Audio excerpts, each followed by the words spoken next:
permití tener el placer de tener esta tarde con nosotros al doctor, para quien es actualmente funge como consejero de consultoría jurídica de la Secretaría de Relaciones Exteriores y para que esté esta tarde con nosotros como ponente de esta magna conferencia que está titulada La Corte Penal Internacional y el régimen de inmunidades de cabezas de Estado. Previo a esta voz, pues quiero darme la oportunidad de leer brevemente su semblanza curricular para poder saber de más de nuestro ponente y sobre todo reconocer su alta trayectoria en este ámbito del derecho internacional. Entonces, el doctor Víctor Emilio Corzo Aceves, como bien les mencioné, actualmente es consejero experto en temas complejos de derecho internacional y mecanismos internacionales de solución de controversias de la Consultoría Jurídica de la Secretaría de Relaciones Exteriores de México. Es diplomático de carrera y experto en derecho internacional. Ha sido cónsul de protección y asuntos legales de los Consulados Generales de México en San Antonio, Texas, en San Diego y en San Diego, California, y dentro de su última representación consular también fungió como cónsul adscrito. Se ha desempeñado en diferentes puestos dentro del Gobierno de México, entre los que destaca director de Asistencia Jurídica Internacional de la Procuraduría General de la República y asesor legal del subsecretario para América del Norte de la Secretaría de Relaciones Exteriores. Colaboró en la Corte Penal Internacional en La Haya, Países Bajos, inicialmente en la sección de asesoría legal de la Fiscalía, posteriormente en el equipo legal del juez Neori Isla y finalmente con la vicepresidenta de la Corte, la juez Elizabeth Odio Benito. También colaboró dentro del despacho Arnall Golden Gregory en Atlanta, Georgia, y auxilió al delegado de los Estados Unidos para la Comisión Especial de la Conferencia de La Haya de Derecho Internacional Privado. Es doctor en Derecho, egresado de la Universidad Marista, maestro en Derecho Internacional y Comparado por la Universidad de Iowa College of Law de Estados Unidos, licenciado en Derecho, egresado de la Universidad Marista y doctorante en Ciencias Penales y Política Criminal por el Instituto Nacional de Ciencias Penales. Es catedrático de Derecho Internacional en diversas universidades, entre las que destaca la Universidad Marista, la Universidad de Anáhuac, el Instituto Nacional de Ciencias Penales, la Universidad Autónoma Benito Juárez de Oaxaca, la Universidad Quetzalcóatl en Irapuato, el Instituto Matías Romero de la Secretaría de Relaciones Exteriores, y entre sus publicaciones más relevantes se encuentra La aplicación del derecho internacional en México, una visión crítica, libro coeditado por el Instituto Matías Romero y el Instituto Nacional de Ciencias Penales, y desde el año 2006 hasta la actualidad, la sección del Derecho en el Mundo de la revista mensual El Mundo del Abogado. Asimismo, tiene un canal de YouTube y un podcast dedicado al análisis de relaciones internacionales y temas actuales a la luz del derecho internacional. Como vemos, tiene un amplio currículum en temas de derecho internacional y es quien hoy nos estará platicando sobre esta temática tan relevante en nuestros días. Y sin mayor preámbulo, le cedo el micrófono al doctor Víctor Emilio Corzo, no sin antes extenderle un sincero agradecimiento por haber aceptado el pasar esta tarde con nosotros, compartiendo sus opiniones y sus respectivas análisis de este tema tan relevante para nuestra comunidad CETIS aquí en la ciudad de Mexicali, Baja California, vía Zoom. Y aprovecho también para recordarles a todos los participantes, si tienen preguntas, las pueden hacer vía chat o al final de la participación del conferencista tendrán oportunidad de hacerlas también de viva voz. Entonces pueden ir haciendo sus preguntas vía chat o al final de manera oral. Entonces, sin más, cedo el micrófono al doctor Víctor Emilio Corzo Aceves. Muchas gracias, maestro. Doctor, le cedo la palabra. Bueno, antes que nada, quiero agradecerle a la maestra Terry Cárdenas por la invitación. Es un placer estar con todos ustedes el día de hoy para charlar sobre temas muy interesantes hoy en día para lo que sería el Estado mexicano y en general para todos los miembros de la comunidad internacional, ¿no? Especialmente cuando estamos viendo estas problemáticas transnacionales, justamente en la cual estamos inmersos hoy en día, que es propiamente la pandemia del COVID-19, que justamente es cuando empezamos a ver quizás reproches en contra del sistema internacional, generación de falsas expectativas, donde hay ciertos mandatarios a nivel nacional los cuales empiezan a echar la culpa a los organismos internacionales de la fallida actuación que muchas veces tenemos a nivel doméstico. Pero bueno, la maestra Terry me pidió que conversara con ustedes de dos temas en particular, lo que sería por un lado la Corte Penal Internacional, mi expertise, así como la expertise que tengo sobre inmunidades de cabeza de Estado y propiamente lo que sería la inmunidad de los representantes estatales, así como la inmunidad diplomática. Ambos temas están muy vinculados, especialmente porque vienen a hacer la reflexión sobre cuándo termina la soberanía nacional y cuándo empieza la injerencia del sistema internacional. Ustedes que están adentrándose en el estudio de la materia, pues no en pocas ocasiones van a enfrentarse a las críticas ya de hace un siglo, donde los civilistas criticaban fuertemente al derecho internacional bajo el argumento de que al carecer de una autoridad supranacional, especialmente a partir del Pacto de Westfalia en 1648, donde los estados decían no reconocer ya más a la Iglesia Católica como la autoridad supranacional, pues tenemos que a partir de ahí se genera un régimen horizontal donde todos los estados van a tener esta igualdad soberana en la cual ustedes van a escuchar una y otras veces dentro de todo el estudio de la normatividad internacional, pero que prácticamente lo vemos reflejado en el artículo 1 y el artículo 2 de la Carta de las Naciones Unidas y posteriormente en el artículo 9, donde se señala que dentro de la Asamblea General de dicha organización todos los estados van a estar representados y todos tienen un voto. Entonces, a partir de ahí, ustedes se van a dar cuenta de esta generación de falsas expectativas donde se crea la ilusión de que todos son igual y literalmente no lo son. Vamos a tener esta asimetría entre las relaciones de los estados dentro de la doctrina de las relaciones internacionales, la Realpolitik, donde hoy en día nos damos cuenta que hay ciertas instituciones que están fuera del alcance de la actuación de los estados más poderosos. Si ustedes ven la Carta de las Naciones Unidas, que sería probablemente la piedra angular donde se erige el sistema internacional, el sistema multilateral hoy en día, pues van a ver una clara categorización de los estados al interior de la misma, en la cual yo señalo que hay 5 categorías de estados ya, la cual básicamente lo tenemos claramente señalado por la propia Carta. La primera categoría, que estarían hasta arriba de la pirámide, tendríamos los 5 miembros permanentes del Consejo de Seguridad, que son las potencias ganadoras después de la Segunda Guerra Mundial, Estados Unidos, Rusia, China, Reino Unido y Francia. Una segunda categoría vendrían todos los demás estados. Una tercera categoría serían aquellos estados reconocidos como estados, pero que tienen el carácter de observadores permanentes. Una cuarta categoría serían aquellos estados que son estados, pero no tienen ni el estatus de observadores permanentes, ni están al interior de la organización. Y finalmente vamos a tener esos ejercicios sociales donde todo mundo aspira a ser reconocido como estado, porque a partir del reconocimiento del estado, como yo lo menciono o le quiero llamar, se abren literalmente las puertas del reino, ¿no? Puertas del reino en el sentido de que tengo el reconocimiento de esta poder soberano, reconocimiento de inmunidad estatal, de las teorías del acto del Estado, en la cual yo puedo argumentar bajo este principio de soberanía que nadie puede enjuiciarme, que yo puedo hacer lo que me plazca con mi población, a tal grado de que si nos remontamos a la década de los 80, inclusive erradicar segmentos de la población en la cual yo argumente que están en contra del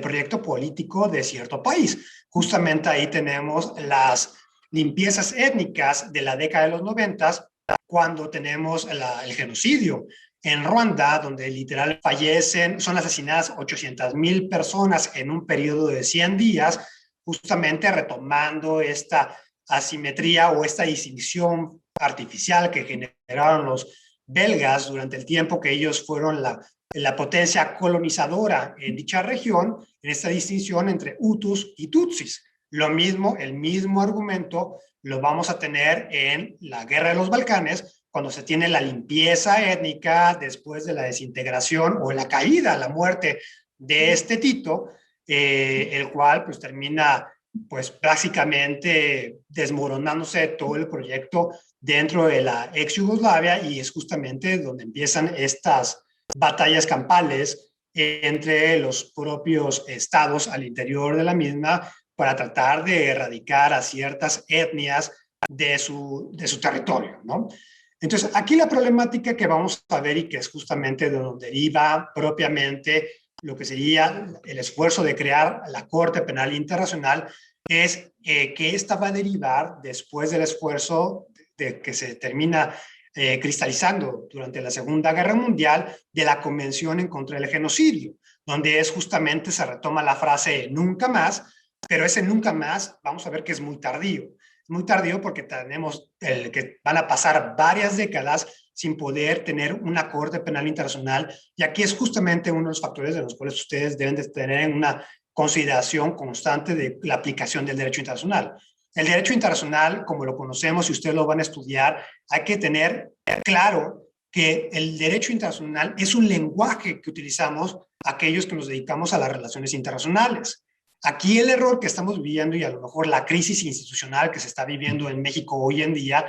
es este error de malinterpretación de la norma internacional, como por ejemplo los derechos humanos. Ustedes se van a dar cuenta, aquellos que estén ya litigando, cómo hoy en día todo el mundo está argumentando violaciones de derechos humanos. Entonces, la problemática que estamos viendo es que todo el mundo está viendo lo que quiere ver y no forzosamente se va a traducir esta normatividad internacional a obligaciones concretas para los estados. De esta forma, los derechos humanos surgen no como una norma de estandarización, sino como un intento de aspiración a cierto reconocimiento de derechos hacia los individuos por parte de los estados. De ahí que tengamos el margen de apreciación, donde el derecho a la educación, como lo pudiéramos entender en un país desarrollado, no sería lo mismo que el derecho a la educación o el derecho al acceso a la ciencia y a la tecnología en un país en vías de desarrollo. En otras palabras, aquí también es muy importante poner en su justa dimensión todo el derecho internacional. Muchas personas van a estar argumentando sobre la Declaración Universal de los Derechos Humanos, y es justamente lo que les platicaba yo en un inicio de la plática,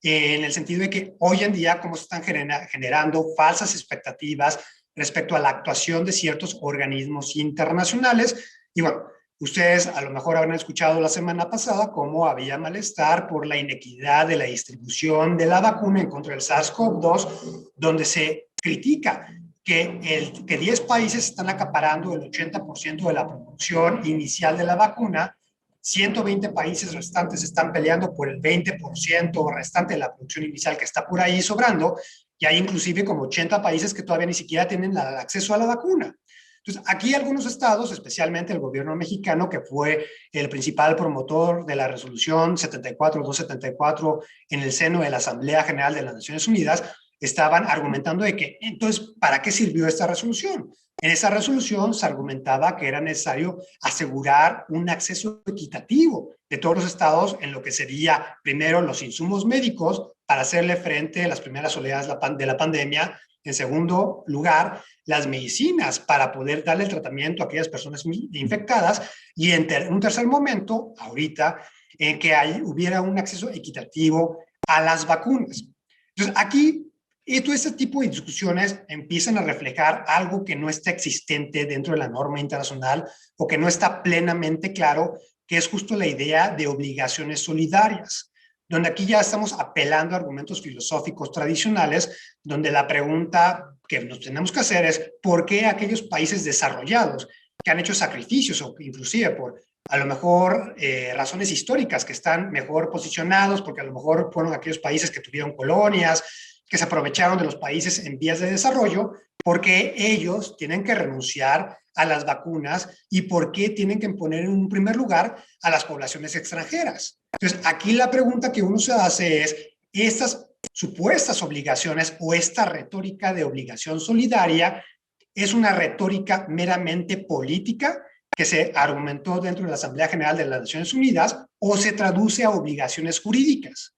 Entonces, aquí regresamos al argumento. La confusión y el no entender que el derecho internacional muchas veces es un lenguaje de las relaciones internacionales, el cual no forzosamente se va a traducir en obligaciones en concreto para los estados en particular, especialmente porque no existe una autoridad supranacional que le puede imponer obligaciones a los estados, porque ustedes recordarán lo que comentábamos, que a partir del Pacto de Westfalia estamos en un régimen horizontal, donde el derecho internacional es de carácter volitivo. Entonces, bueno, los estados pequeños, que justamente son la mayoría en el seno de todos los organismos internacionales, ahí, cuando ellos se dan cuenta del principio de igualdad soberana, es cuando quieren imponerle, a lo mejor esto, el nuevo régimen económico mundial, estas obligaciones o caracterizaciones de ciertas zonas a nivel mundial como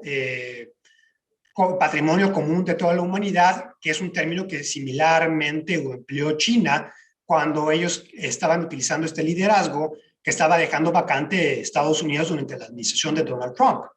Entonces, ante todo ese escenario, justamente empiezan a surgir esas obligaciones de derecho internacional ahora en materia penal, donde está esta retórica que se trata de evitar este enfrentamiento respecto a ciertos estados en particular, donde tú no quieres señalarlos como responsables a toda la población en general, sino tú vas a sancionar meramente a los responsables, a las cabezas de estados, cuando estos cometen crímenes internacionales.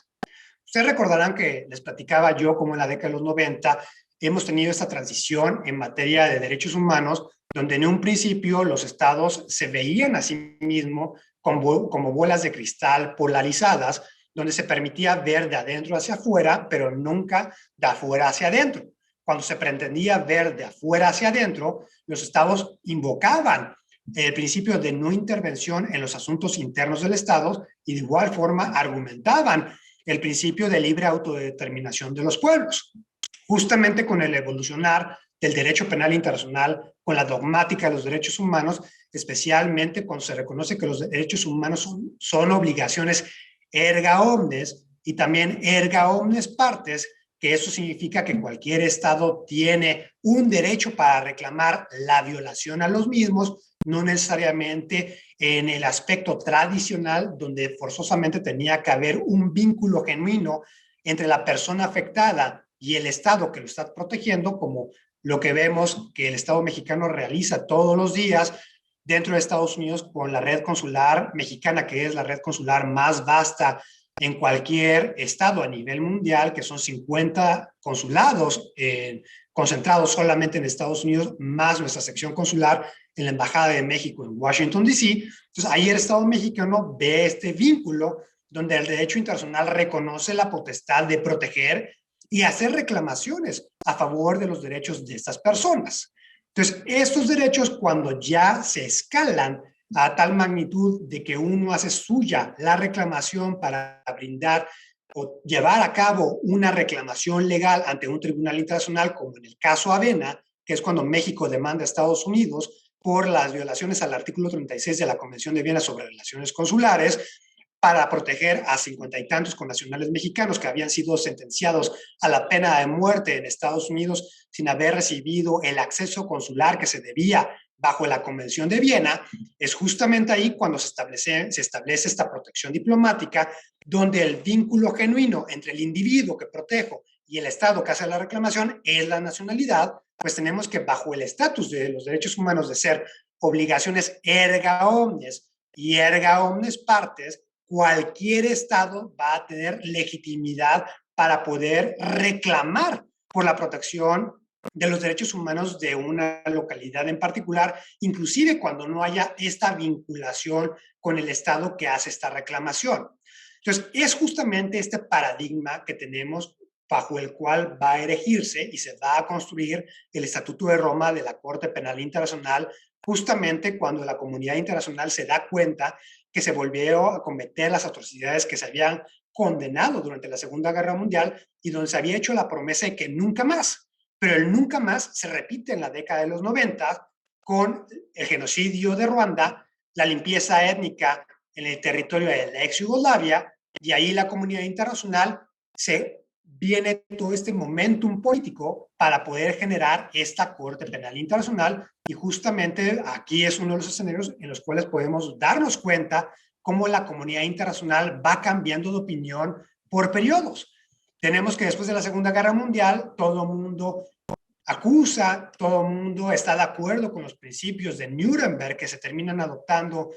dentro de una resolución de la Asamblea General, se constituyen los tribunales de Nuremberg, los tribunales penales para el lejano oriente, que son los juicios de Tokio, pero después de esto, aun cuando ya se codifica en la Convención en contra del genocidio, que se va a crear un tribunal penal internacional, pues tenemos que la comunidad internacional ya se lo olvida. Entonces, vuelve a ser el momento indicado en la década de los 90, especialmente cuando Trinidad y Tobago, dentro de la Asamblea General de las Naciones Unidas, emite esta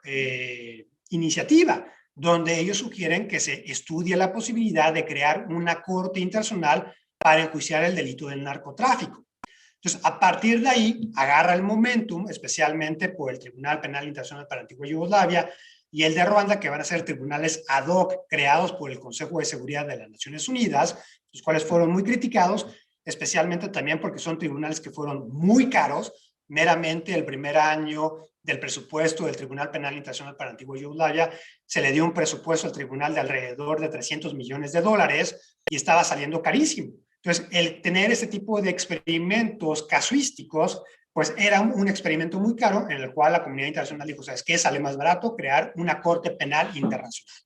Tenemos la conferencia diplomática en Roma, la cual dura un par de semanas, donde Estados Unidos literalmente estaba en contra de la creación de la corte, tal y como se había ideado en un principio. Estados Unidos empieza a ponerle ciertas trabas, empieza a quitarle dientes y garras a la Fiscalía de la Corte Penal Internacional. Y aquí es una de las estrategias que uno emplea siempre dentro de la diplomacia, dentro de las conferencias diplomáticas. Aun cuando al final del día tú no vayas a ser parte de esta convención, es siempre importante ser partícipe de las discusiones por si algún momento futuro esta institución puede ser tu parte de la misma o dicha institución puede empezar a operar en contra de ti. Porque también es muy importante ver que dentro del derecho internacional administrativo, lo que más se critica hoy en día de los organismos internacionales es justamente el carácter que cada vez están adquiriendo más y más poder,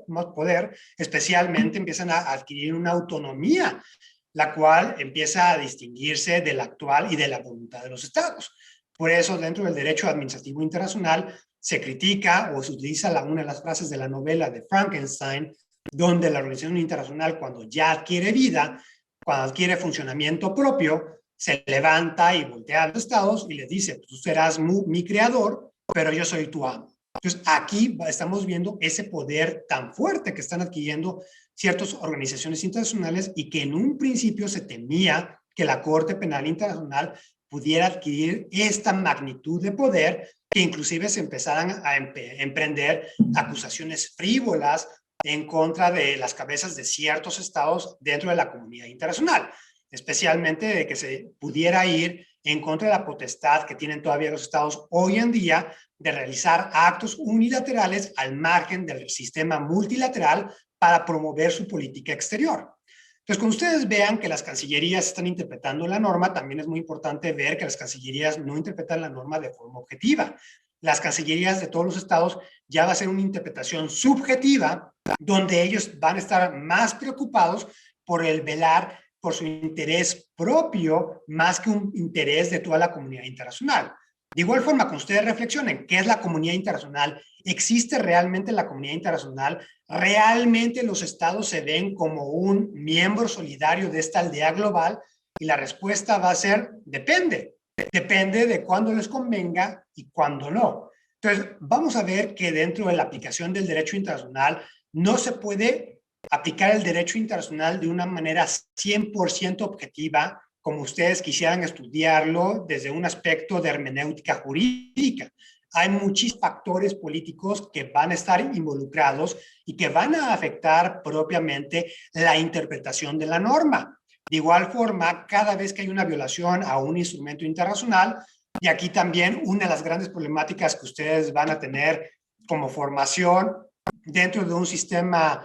positivista de la familia romano-germánica, es este error de que todos vamos a creer que todo se reduce a la norma escrita. Entonces, si ustedes se van, como ya lo vieron en la clase, al artículo 38 del Estatuto de la Corte Internacional de Justicia, el cual, dígase de paso, no es una lista exhaustiva de todas las fuentes de derecho internacional, hay una multiplicidad de normas las cuales van a vincular el comportamiento de los estados y no necesariamente, aun cuando el estado denuncie un instrumento en particular, va a exceptuarse de la aplicación de la norma. Entonces, aquí uno de los principios que se van a ser muy discutidos hoy en día es lo que sería el reconocimiento de las inmunidades soberanas, las inmunidades diplomáticas, las inmunidades de los cabezas de Estado.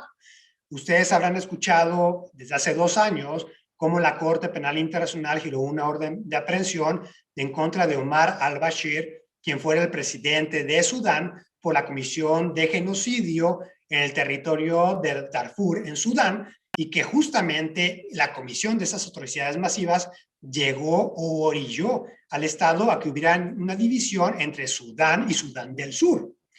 Entonces, aquí la problemática es que no hay, el derecho internacional no ha surgido de una forma lógico-jurídica, de una manera programática, en la cual ustedes digan que hay un Congreso internacional el cual está velando para que no haya contradicción entre la norma, sino que vemos que el derecho internacional surge de forma fragmentada.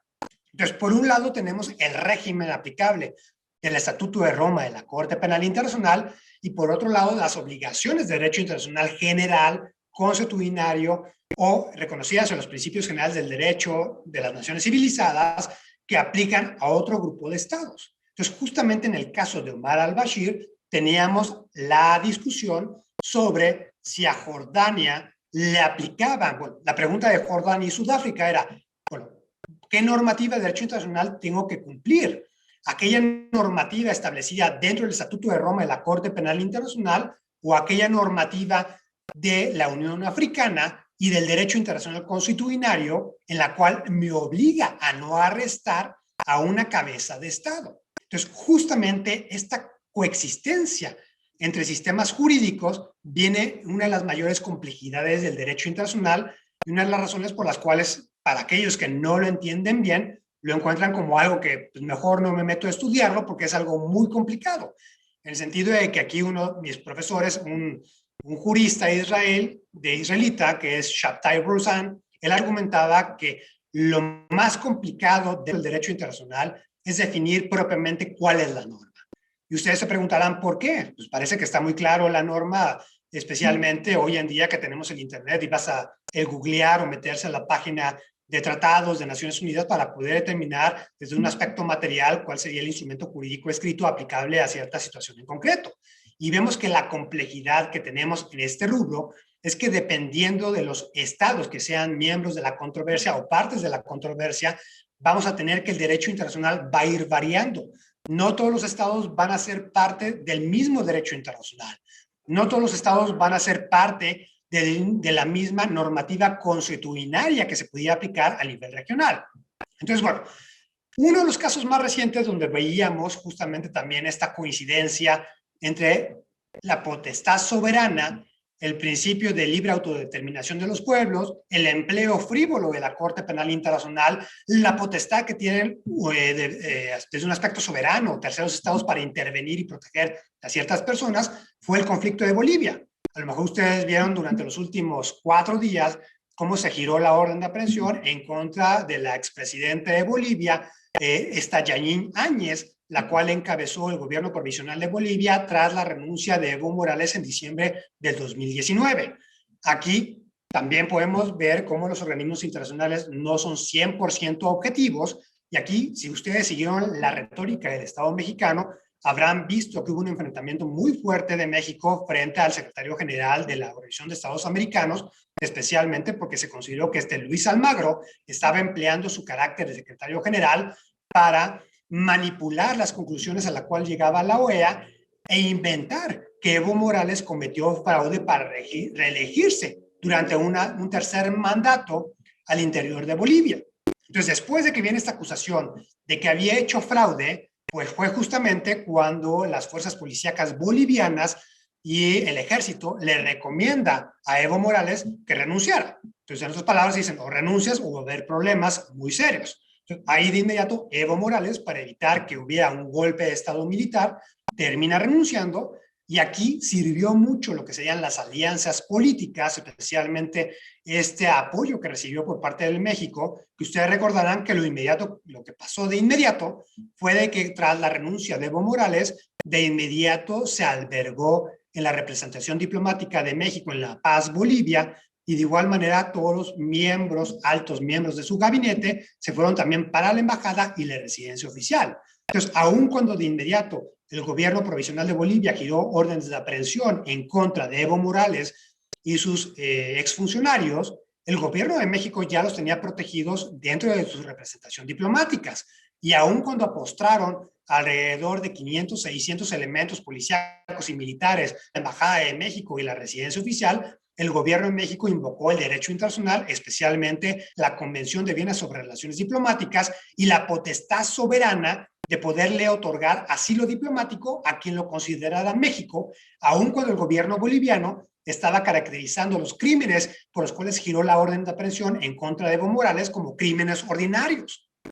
sea, aquí se vuelve muy interesante cómo un Estado, bajo el argumento de protección de derechos humanos, puede proteger a cierta persona, el derecho internacional lo reconoce, y dígase de paso, aquí no estamos hablando de un derecho internacional general, sino la figura del asilo diplomático, desde el caso Haya de la Torre, que fue un litigio entre Colombia y Perú hace alrededor de 70 años, cuando Víctor Raúl Haya de la Torre termina albergándose en la Embajada de Colombia en el Perú, tras unas acusaciones que el gobierno de Perú giró en su contra, pues ahí el gobierno de Colombia lo protege, no lo entrega a las autoridades peruanas, lo otorga al asilo diplomático y tenemos que Perú demanda a Colombia, la Corte Internacional de Justicia llega a la conclusión de que el asilo diplomático no existe en todo el mundo, sino solamente existe en la práctica latinoamericana por la conjunción de la Convención de La Habana, la conjunción de la Convención de Caracas, la Convención de Montevideo, la cual había generado un corpus latinoamericano donde los estados latinoamericanos habían ya ejercido y generado esa práctica consuetudinaria. Entonces, a partir de esta práctica consuetudinaria, México logra proteger a Evo Morales, le terminan tramitando un salvoconducto para poderlo sacar, extraerlo del territorio de Bolivia, traerlo a México. Ustedes ya saben después que termina yéndose a Argentina, y aquí es también por las alianzas políticas que tiene el gobierno de México, donde el gobierno de Evo Morales estaba argumentando que justamente aquellos gobiernos que estaban alineados con esta ideología un poco más de izquierda, en la cual se podía identificar al régimen venezolano de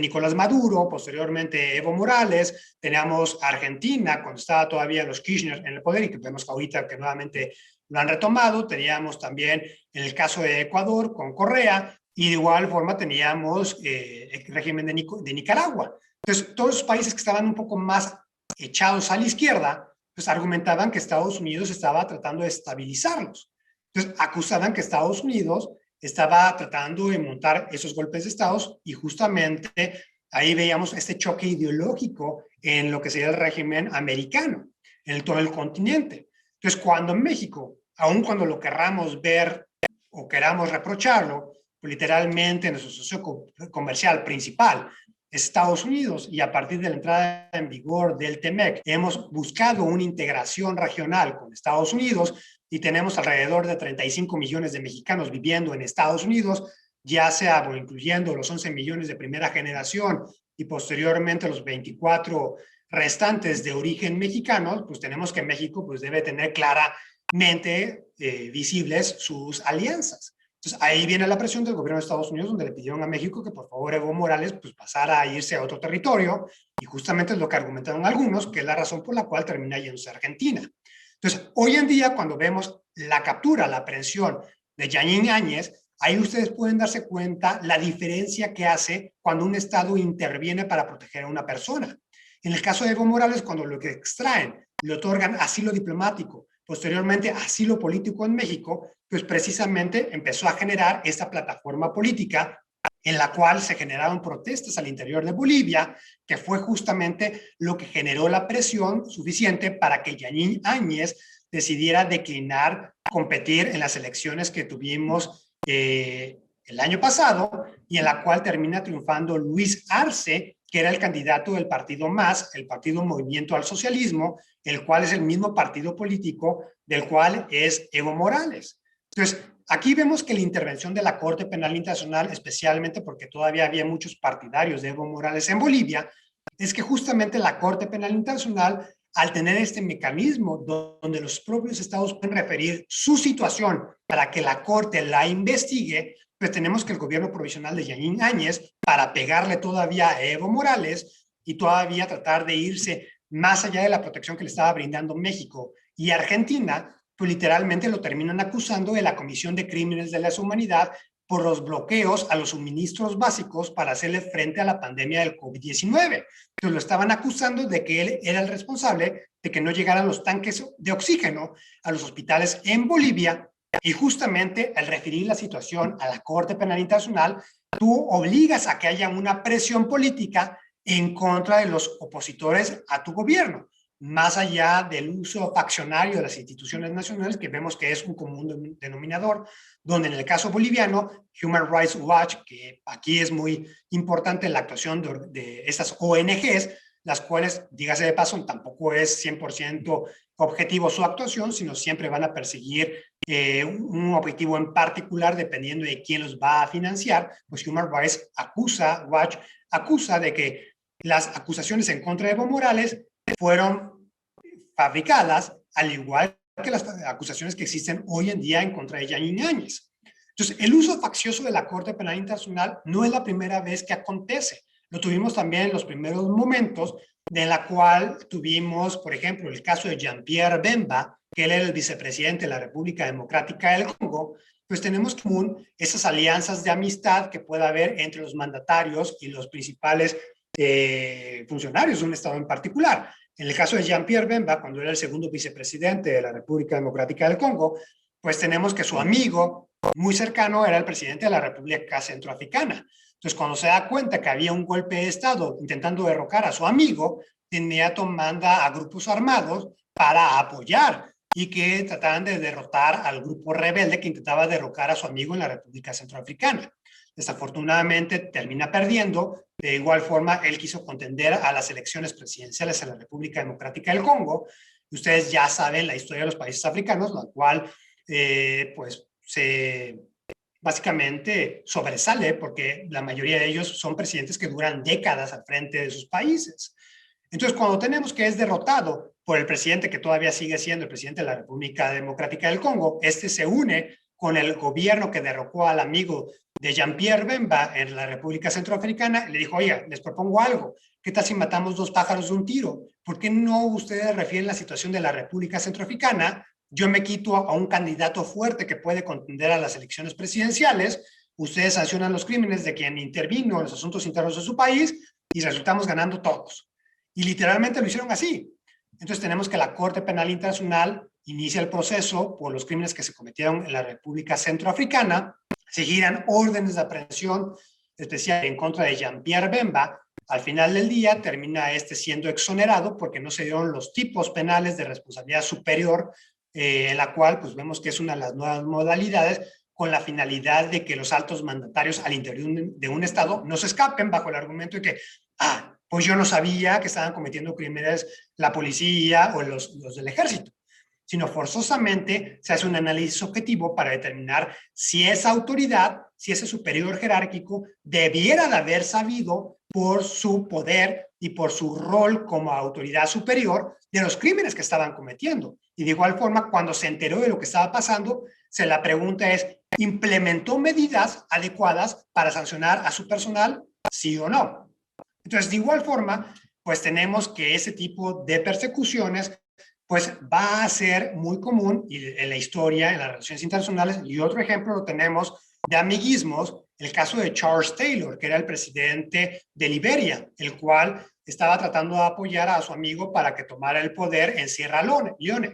Entonces, en Sierra Leona, él empezó a patrocinar grupos militares, en los cuales empezaron a generar una guerra civil en Sierra Leona, se cometieron crímenes de deshumanidad, crímenes de guerra, y tenemos que con la constitución de la Corte Especial para Sierra Leona, a este expresidente de Liberia lo terminan aprendiendo, lo terminan enjuiciando y sí, ahí lo terminan sancionando. Entonces, bueno, La pregunta que ustedes se van a hacer, bueno, ¿será muy fácil detener a un presidente? Y la respuesta es no. Es muy complicado, especialmente si estamos hablando de presidentes en activo. Y de igual forma, presidente de qué país. Una de las reglas de oro que a lo mejor ustedes van a ver que los cínicos que conocen un poco bien las relaciones internacionales es que señalan que dentro del derecho internacional una de las reglas de oro es que el derecho internacional solamente se le aplica a los países pequeños y no a las grandes potencias. Entonces ustedes ven que por qué Estados Unidos no es sancionado, a lo mejor con la invasión a Irak, con la invasión a Afganistán, con todas las intervenciones que han hecho a lo largo de la historia alrededor del mundo. ¿Por qué a este Putin no lo meten a la cárcel por lo que hizo de la anexión ilegal de Crimea, etcétera, etcétera? Y aquí justamente es el carácter imperfecto, pero imperfecto creado de esta manera por parte de los estados de la Corte Penal Internacional y de los organismos internacionales, donde los estados más poderosos, que serían los 5 países miembros permanentes del Consejo de Seguridad,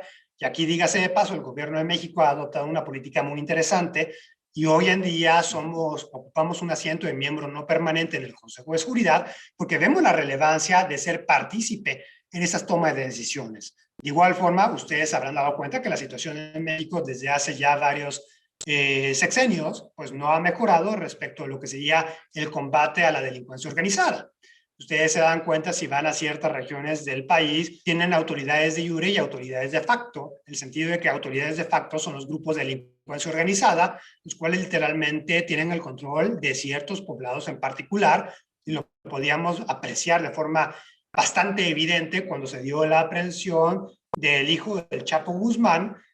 cuando de inmediato, cuando se ha aprendido, pues tuvimos que hubo un movimiento de oposición muy fuerte, a tal grado que el gobierno de México tuvo que liberarlo. Entonces, aquí vamos a ver justamente cuando surgen esos escenarios que ha sido una amenaza constante lo que sea el inicio de una investigación por parte de la Corte Penal Internacional por la situación que se vive en México.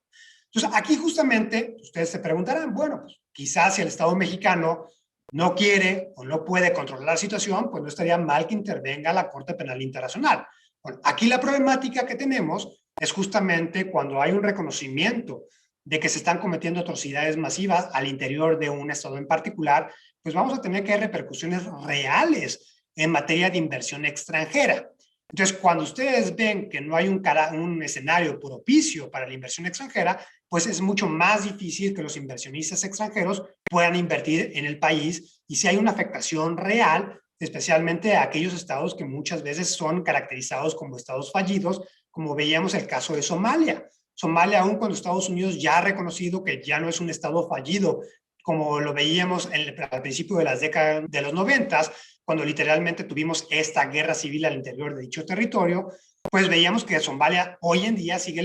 sigue pidiendo a Estados Unidos que lo quite de la lista de estados fallidos porque no está llegando a la inversión extranjera al interior del mismo y obviamente bajo esta caracterización difícilmente pueden acceder a préstamos internacionales, especialmente el Fondo Monetario Internacional o del Banco Mundial. Entonces, sí hay un trasfondo real de peso en la cual el que tú aceptes que se están cometiendo atrocidades masivas al interior de tu estado va a tener repercusiones políticas y financieras muy evidentes. Entonces, en el caso de México, el gobierno de México, especialmente ante esta realidad que está viviendo, ha emprendido estrategias muy interesantes de analizar si lo podemos ver como el gobierno de México ha jugado con las propias reglas del juego, en el sentido de que aun cuando tú pudieras señalar que la Corte Penal Internacional no tendría competencia para conocer de tu caso, ya que tú estás jugando con el principio de complementariedad, en el sentido de que la Corte Penal Internacional no busca suplir a las autoridades nacionales, sino lo que busca hacer es fortalecer las instituciones nacionales y solamente intervenir en aquellas situaciones extraordinarias donde las autoridades nacionales o no quieran o no puedan actuar en ciertos casos en concreto.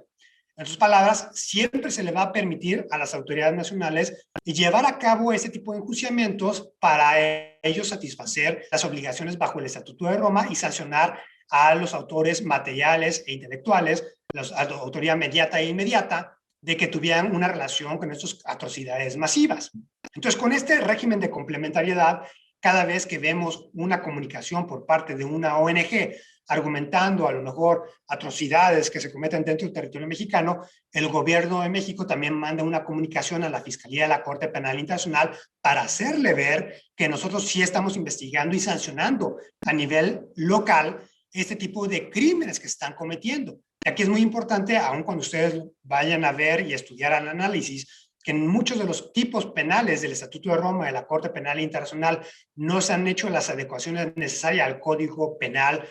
Nacional, no importa, porque al final de cuentas lo que busca la Corte es que se sancionen dichas conductas, no importa si ustedes les van a poner la etiqueta simplemente de homicidio o crimen de lesa humanidad. Entonces, de esta forma, también el gobierno de México, jugando con esta complementariedad, también busca evitar caer en este hoyo negro en la cual se ha interpretado la complementariedad positiva del Estatuto de Roma de la Corte Penal Internacional, donde la Fiscalía se ha interpretado de forma un poco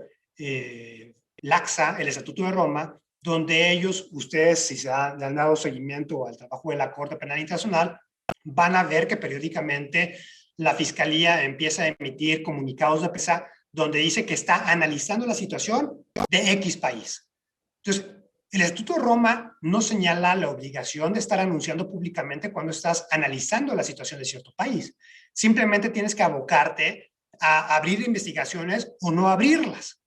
Entonces, el hecho de que lo estén divulgando la Fiscalía de la Corte Penal Internacional está generando presiones en ciertos estados, como en el caso colombiano, el cual lleva alrededor de 12 años con este anuncio de que ya le van a abrir una investigación, pero no se la abren. Entonces, esto le está permitiendo a la Corte Penal Internacional tener una injerencia y una influencia real frente a las autoridades colombianas que el gobierno de México trata de evitar, y precisamente el gobierno de México, a ser partícipe muy activo de la Asamblea de Estados Partes, de igual forma somos de los principales contribuyentes económicos al presupuesto de la Corte Penal Internacional, pues nos da un punto o una posición de legitimidad para poder tener una influencia real dentro de dicho organismo internacional. E inclusive, ustedes vieron las noticias durante las últimas semanas, se dio la primera elección de la magistrada mexicana a la Corte Penal Internacional, que es una diplomática de carrera, también Socorro Flores, que es nuestra actual representante permanente de México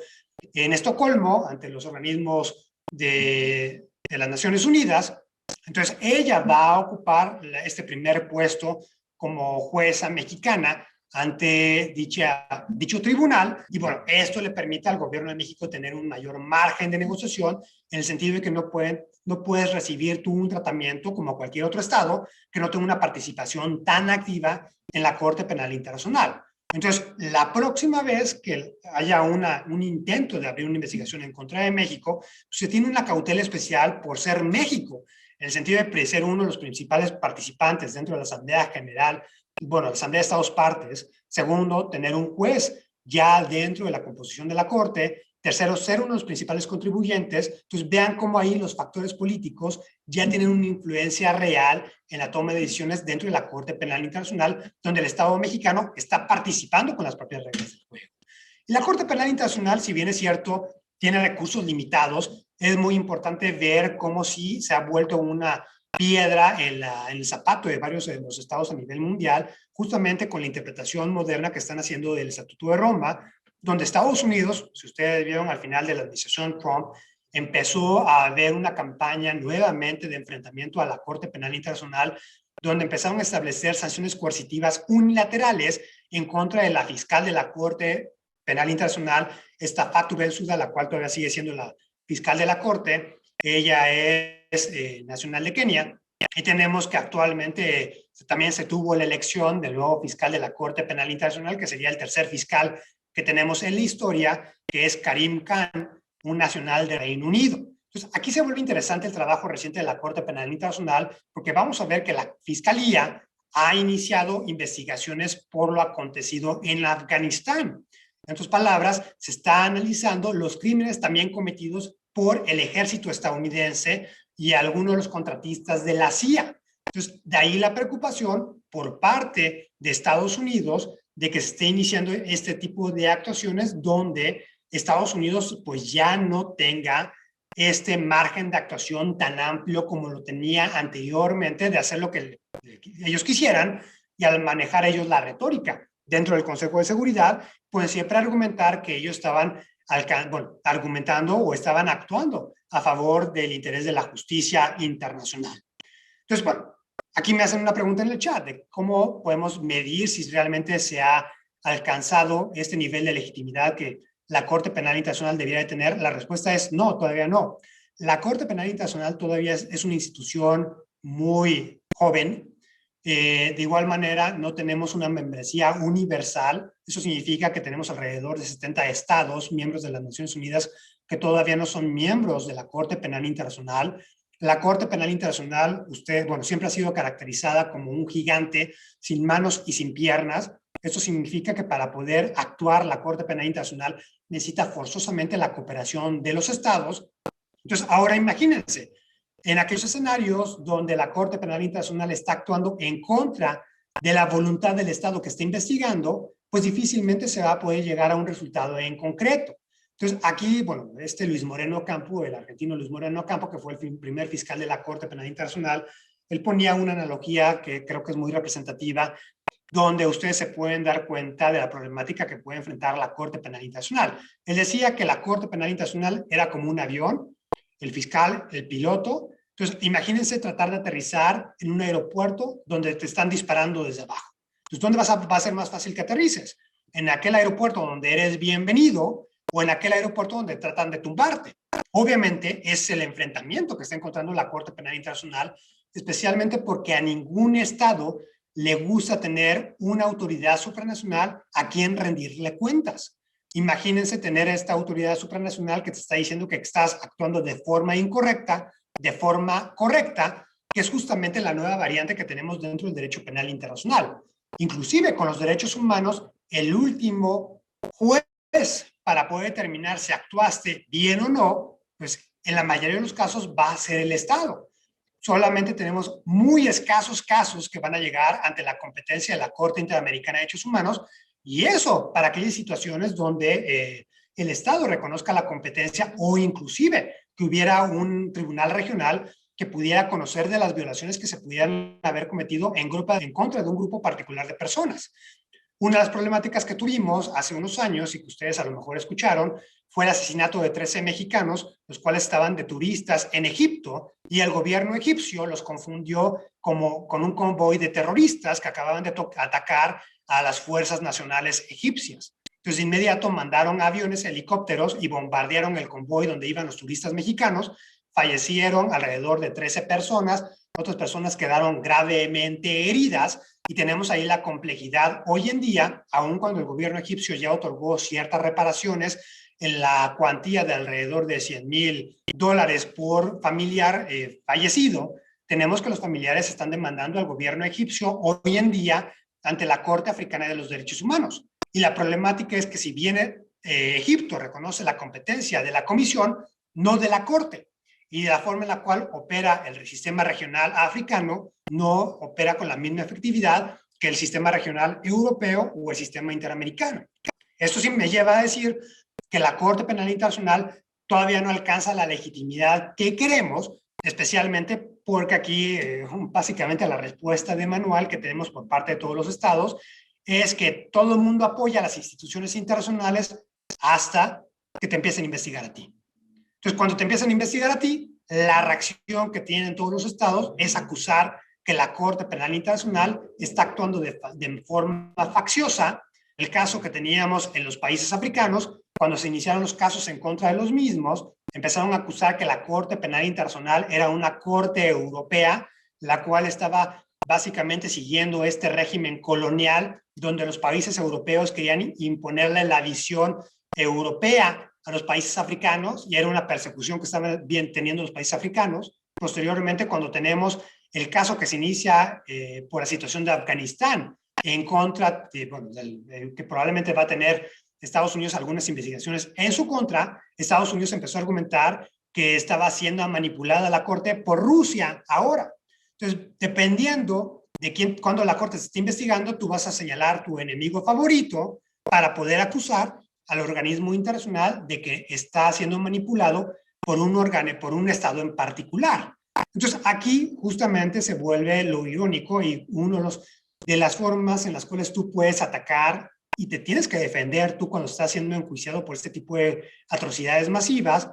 no es defenderte con argumentos jurídicos, porque ¿cómo vas a argumentar que actuaste de forma correcta masacrando a tu propia población, cometiendo genocidio o cometiendo crímenes de lesa humanidad? Entonces, la forma en la cual uno se defiende y uno entabla su defensa legal, pues básicamente sería criticando la legitimidad propia de la Corte. Entonces, el argumento que estamos teniendo hoy en día sería esta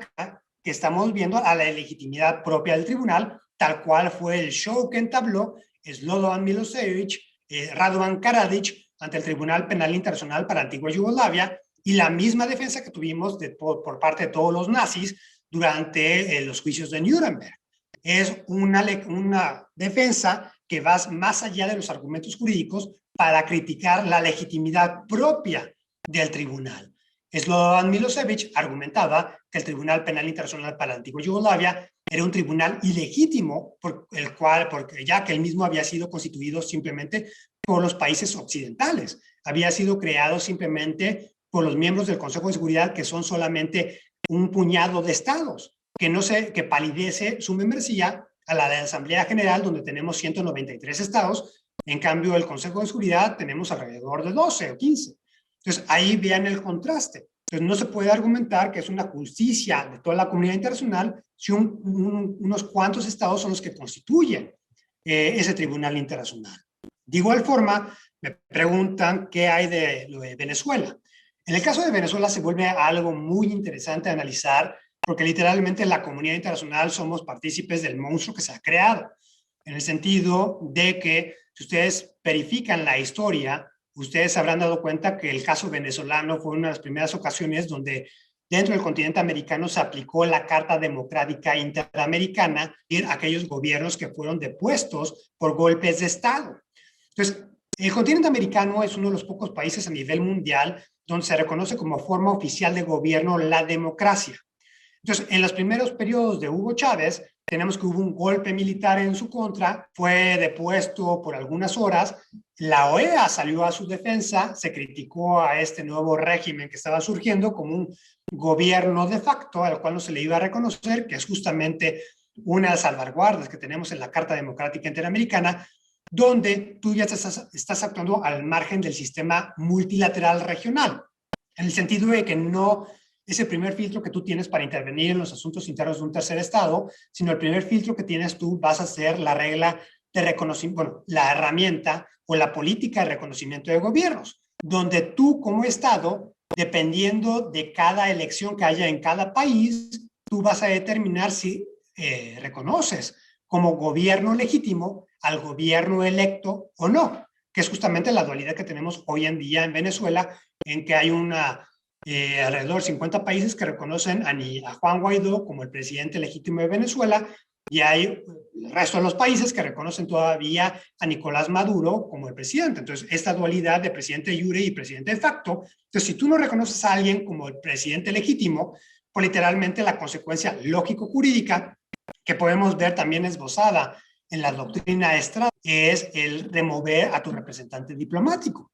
Entonces, si tú remueves a tu representante diplomático o literalmente rompes las relaciones diplomáticas, básicamente estás mandando la señal de que tú, como no reconoces como legítimos a los representantes gubernamentales de dicho país, tú no tienes por qué platicar con ellos, no tienes por qué cooperar con ellos. Entonces, cuando ya superamos esta etapa y caemos en esta dinámica donde propiamente tenemos que los estados ya reconocen a los regímenes democráticos, ahí va a haber la posibilidad que ya tenemos esta Carta Democrática Interamericana, la cual básicamente vuelve a poner en el poder a Hugo Chávez, y hoy en día la problemática que tenemos es quién quiere ir a intervenir militarmente en Venezuela, argumentando el principio de intervención humanitaria o bajo su modalidad moderna de la responsabilidad de proteger, R2P. Y la problemática que tenemos es que es ningún estado, porque justamente el estado venezolano ya tiene un alto grado de descomposición,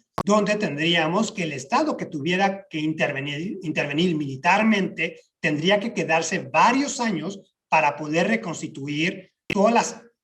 instituciones nacionales. donde ustedes ven las discusiones que se hacen en el seno de la Asamblea General, Asamblea Permanente de la OEA, pues básicamente se caracteriza a Venezuela como un narcoestado, donde se puede explicar la razón por la cual el ejército no le da la espalda a Nicolás, porque ha llegado a tal grado de descomposición de que aun cuando le ofrecen inmunidad o estas leyes de amnistía, pues literalmente los militares no quieren aceptarla, porque si cae Nicolás Maduro, caen ellos también. Entonces, una de las variables modernas que hemos visto es que en la OEA, varios países, incluyendo Canadá, Costa Rica y otros tantos, han remitido a la Corte Penal Internacional la situación de Venezuela para que se gire una orden de aprehensión en contra de Nicolás Maduro por la comisión de crímenes de lesa humanidad. Entonces, es uno de los temas que está investigando la Corte Penal Internacional hoy en día, y ya inclusive desde hace varios años estaba analizando la situación que está aconteciendo en Venezuela, pero se cree que ahora con la remisión por parte de los estados ya no es necesario el solicitarle una autorización a la Sala de Cuestiones Preliminares para iniciar una investigación, sino la Fiscalía ya tiene la potestad, bajo el Estatuto de Roma, de iniciar una investigación por los crímenes acontecidos en Venezuela. Entonces, justamente, aquí yo lo que les comentaba, es el valor jurídico de que te reconozcan como ente soberano. ¿Qué efectos tiene de que no te reconozcan como gobierno legítimo al gobierno de Nicolás Maduro y sí reconozcan como el gobierno legítimo al régimen de Juan Guaidó? Pues obviamente el tener acceso a las cuentas bancarias de las empresas petroleras que tiene Venezuela en Estados Unidos, que es la petrolera Citgo. Cada vez que ustedes van a cruzar en Estados Unidos y ven estas gasolineras del triangulito, la de Citgo, entonces todo el dinero que produce la misma ya le quitaron el acceso a Nicolás Maduro, y el que tiene acceso a estas cuentas bancarias va a ser Juan Guaidó. De igual manera, la imposición de sanciones coercitivas unilaterales a personas en concreto es conocido en el argot popular como la muerte civil de la persona. Difícilmente cuando Estados Unidos te pone en la lista del Departamento de Tesoro de personas sancionadas, pues difícilmente algún banco va a querer abrirte una cuenta bancaria, y literalmente nadie va a querer comerciar contigo, entablar relaciones comerciales, porque Estados Unidos también los puede sancionar a ellos. Entonces, por eso se llama la muerte civil. Entonces, aquí también me preguntan, esa es una de las consecuencias jurídicas que tenemos de tener esta visión dualista de ideologías diferentes a lo del régimen venezolano, donde literalmente pues hay que reconocer, somos miembros de una comunidad internacional. Entonces, si hay estados que argumentan que ellos tienen la potestad para poder implementar las medidas que a ellos mejor le convengan, ejerciendo soberanía nacional, pues esos estados también tienen que asumir las consecuencias de estas sanciones que pudiera haber por parte de la comunidad internacional, que es justamente muchas veces verse marginados de esta cooperación internacional que tenemos dentro de la comunidad internacional. Bueno, ¿qué otras preguntas me han puesto? Bueno, efectivamente, la Corte Penal Internacional no va a enjuiciar delincuencia organizada, sin embargo, sí podría enjuiciar conductas, por ejemplo, el caso mexicano, que sería delincuencia organizada, básicamente el narcotráfico, pero que estamos viendo que el acontecimiento de estas conductas delictivas dentro del territorio mexicano se pueden caracterizar también como crímenes de lesa humanidad al conformarse el carácter contextual del tipo penal, donde estamos viendo esas atrocidades cometiéndose de forma generalizada y de forma sistémica dentro de todo el territorio mexicano como parte de una política criminal de esas organizaciones delincuenciales para fomentar sus conductas delictivas y poder ingresar sus productos a lo que sería el territorio estadounidense. Entonces, aun cuando un Estado pueda caracterizar esto como delincuencia organizada, sí se puede hacer el argumento de que la Corte Penal Internacional sí pudiera tener competencia en lo mismo. En materia penal, uno puede caracterizar los acontecimientos, los hechos ilícitos, de la forma que mejor le convenga. Y ustedes recordarán cómo en el caso del general Salvador Cienfuegos, el secretario de la Defensa Nacional Mexicana durante el sexenio pasado, pues justamente fue aprendido en el Aeropuerto Internacional de Los Ángeles, California, acusado por haber ayudado durante su calidad como funcionario mexicano al trasiego de droga de México a Estados Unidos. Entonces, aquí el gobierno de México argumentaba que eso sería una aplicación de forma extraterritorial de la ley penal estadounidense, pero bueno, tenemos que la Corte Permanente de Justicia Internacional, en el caso Lotus, que fue entre Turquía y lo que sería Francia, reconoció que las restricciones hacia el poder soberano de los estados no pueden deducirse, sino tienen que ser restricciones claras y establecidas dentro del derecho internacional. En otras palabras, aquí se deriva la teoría de la laguna legal, donde todo lo que no esté prohibido para el Estado está permitido. Entonces, aquí tenemos de que, bueno, ya respondiendo en concreto de por qué no se juzga el crimen organizado, pues tenemos que, especialmente el crimen de narcotráfico, porque la Corte Penal Internacional va a tener recursos limitados. Entonces, imagínense, si las autoridades nacionales, con todo el presupuesto tan grande que tienen, no pueden combatir al crimen organizado, pues imagínense la posición, a lo mejor, de no tanto de igualdad de armas que pudiera tener la Corte Penal Internacional. Por eso se dejó también esta distinción donde los estados tienen que cumplir con sus obligaciones de derecho internacional y de igual forma hay una concurrencia de jurisdicciones a nivel interno donde este tipo de delincuencia organizada transnacional, de conformidad con la Convención de Palermo de las Naciones Unidas, ha sido clasificado como un tipo penal de carácter transnacional donde varios estados pueden tener y ejercer su competencia. Otra de las preguntas ¿cómo podemos saber si la Corte Penal Internacional es competente? Pues obviamente, bueno, primero que tenga jurisdicción, aquí lo podemos distinguir en la ratio materiae, que se haya cometido un crimen de su competencia, algunos de los cuales que están establecidos en el Estatuto de Roma de la Corte Penal Internacional, dígase el crimen de genocidio, el crimen de agresión, el crimen de lesa humanidad o crímenes de guerra, la ratio temporae, que sea a partir de que haya entrado en vigor el Estatuto de Roma y a partir de que el Estado reconozca la jurisdicción del Estado donde se cometieron los crímenes, haya reconocido la jurisdicción del tribunal, la ratio loci, que sería que el Estado donde se cometieron los crímenes reconozca la jurisdicción de la Corte Penal Internacional y ahora la competencia, que sería una cosa diferente a la jurisdicción, se va a ejercer cuando el Estado no ha cumplido con su obligación de enjuiciar dichas conductas, no investigado o no las ha enjuiciado. En otras palabras, que se configure los elementos de complementariedad de que el Estado no quiera o no pueda enjuiciar dichas conductas ilícitas. Los actos de terrorismo pueden entrar en la categoría de crímenes de lesa humanidad o genocidio, sí, dependiendo de que cumplan con el carácter contextual de los mismos. El carácter de actos de terroristas, acuérdense ustedes que es una caracterización que se le da por parte de cada uno de los estados, dependiendo supuestamente de la motivación política que pudieran tener. Aquí lo vivimos también en México y en Estados Unidos en carne propia, con los ataques terroristas que México caracterizó como tales,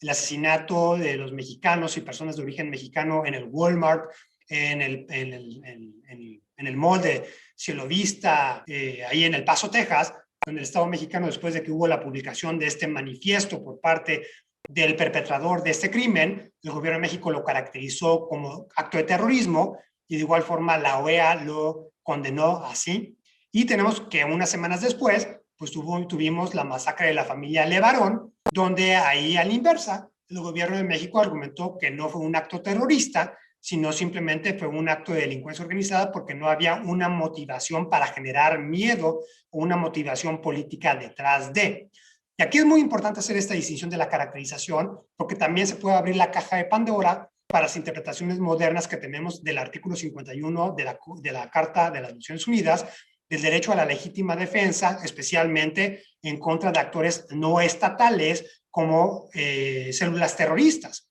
que es justamente lo que Estados Unidos argumentó a principios de enero del año pasado con el asesinato selectivo del general iraní Qasem Soleimani a las afueras del aeropuerto internacional de Bagdad en Irak, cuando a través de una bomba que se envió en una aeronave no tripulada, pues voló en pedacitos el convoy en el cual iba viajando. Entonces, el gobierno de México por eso argumenta que esta conducta en contra de la familia Levarón, así como los actos de delincuencia organizada que se cometen en México, no pueden ser caracterizados como terrorismo, porque si no, esto habría la oportunidad a que Estados Unidos intente utilizar este programa de asesinatos selectivos. ¿Okay? Pero bueno, en general, si se cumplen con los otros elementos contextuales, el crimen de genocidio, que es la destrucción en particular de un grupo en específico de personas, destrucción parcial o total, se puede hacer, y el de lesa humanidad, que sea un crimen de una conducta generalizada y sistemática. Doctor, el alumno Aldo Sainz quería hacer una pregunta de viva voz. Por favor. Adelante, Aldo. Gracias. Buenas tardes, doctor. Tengo dos preguntas que se desarrollaron a lo largo de su presentación. En primer lugar, respecto a sus comentarios de la aplicación de la doctrina Estrada por parte de México con relación a la crisis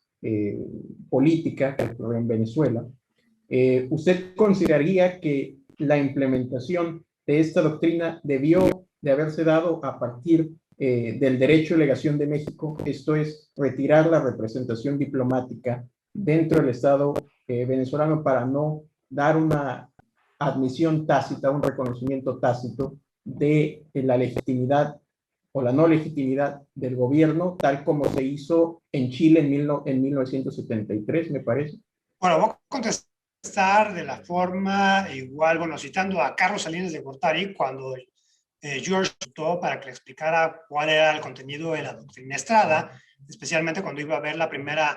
cuando iba a ver la invasión de Panamá. Entonces, literalmente, Carlos Salinas de Gortari le termina respondiendo que la doctrina Estrada, pues literalmente era letra muerta y México terminaba reconociendo a quien fuera.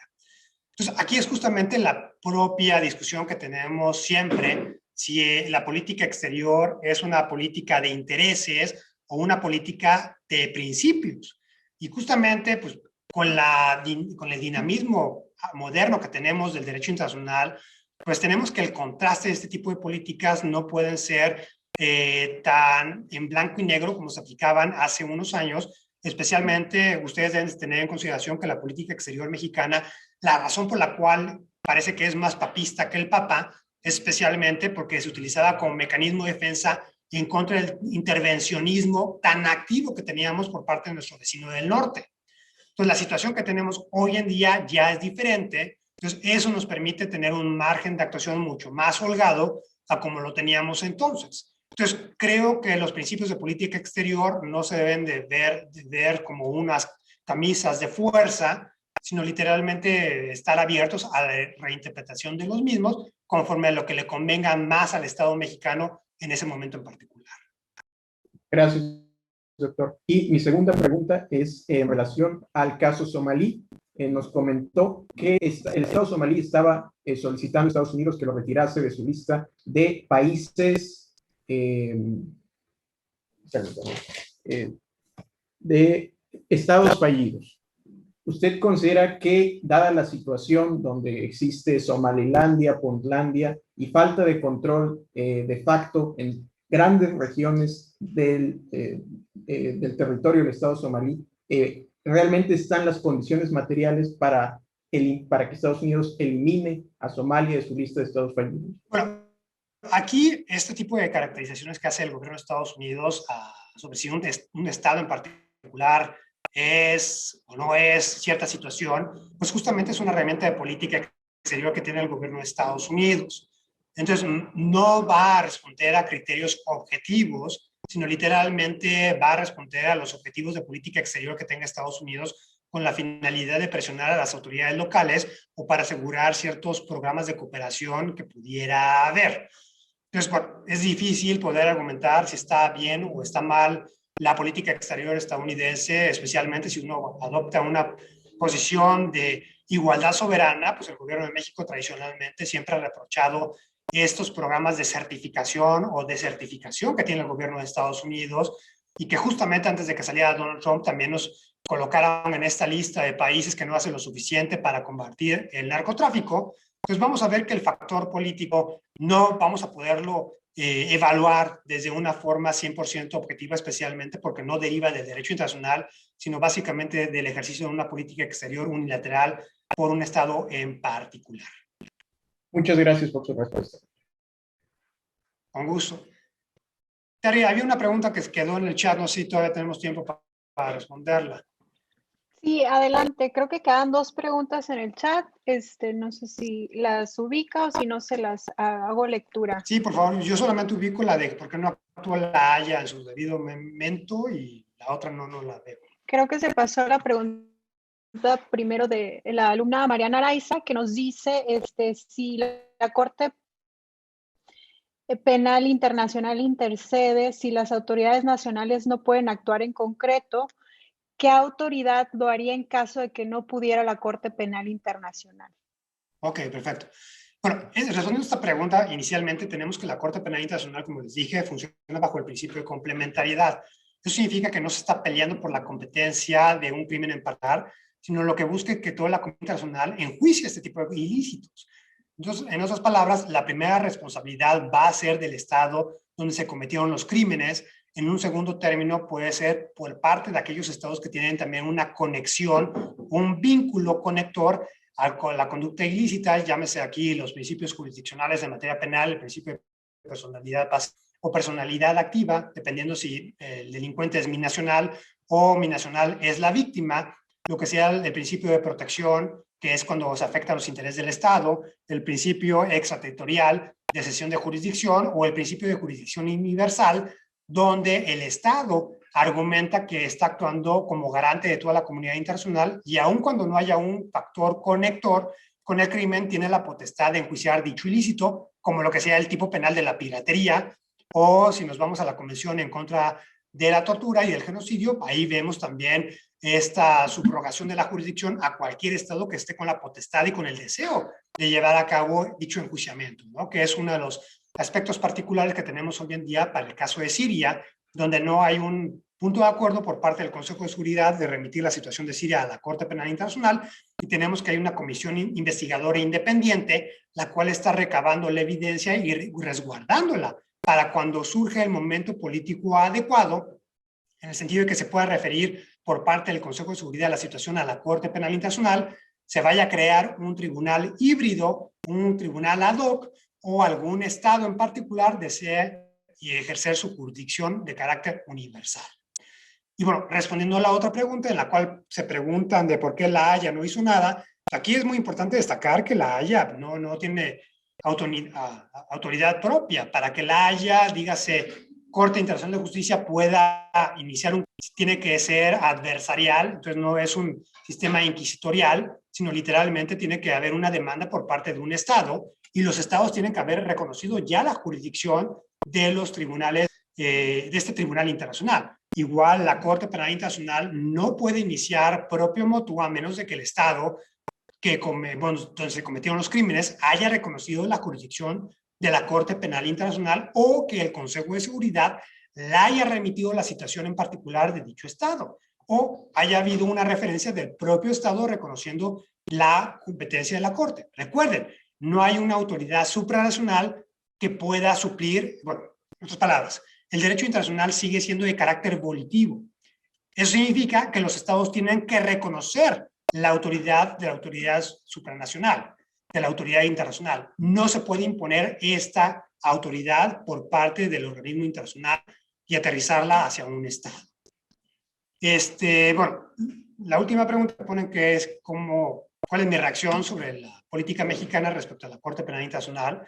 Pues el gobierno de México está actuando conforme a las reglas del Estatuto de Roma. No ha habido ninguna resolución propiamente ahorita de la Corte Penal Internacional en contra del Estado mexicano. Simplemente ha sido como de las comunicaciones que ha remitido las ONGs a la Fiscalía de la Corte Penal Internacional. Entonces, en este momento el gobierno de México ha actuado en todo momento jugando con las propias reglas del juego. Creo que es una posición muy favorable que se puede distinguir a otros países que literalmente toman una posición en la cual dicen, ¿sabes qué? Yo no reconozco la jurisdicción de la Corte, así que no voy a cooperar con ellos. Entonces, el gobierno de México ha realizado una cooperación franca y abierta con las instituciones de la Corte Penal Internacional, algo similar como el Estado de Israel lo ha hecho, especialmente con el anuncio de que iban a iniciar la investigación por la situación que acontece en Palestina, pero el Estado de Israel no lo hace de forma abierta, sino el Estado de Israel le ha remitido a la Corte Penal Internacional comunicación de cómo ellos han sancionado a sus elementos militares por los crímenes que hayan cometido en contra del pueblo palestino. Entonces, es una cooperación informal. Entonces, en cambio, el gobierno de México sí ha entablado una cooperación formal y creo que ha sido adecuado el comportamiento del Estado mexicano, aunque claro, creo que lo criticado aquí es que es una posición un poco más de enfrentamiento, si bien es cierto está jugando con las reglas, creo que también parte de los hechos de que a lo mejor es una política de desconocimiento donde nuevamente se vuelve a confirmar de que uno de los miedos más primitivos del ser humano es el miedo a lo desconocido. Y si yo no tengo el control sobre el desenlace del actuar de un organismo internacional, pues siempre voy a tener miedo a que el mismo pueda ejercer la competencia en contra de mí, especialmente porque no voy a poder manejar y controlar su resultado.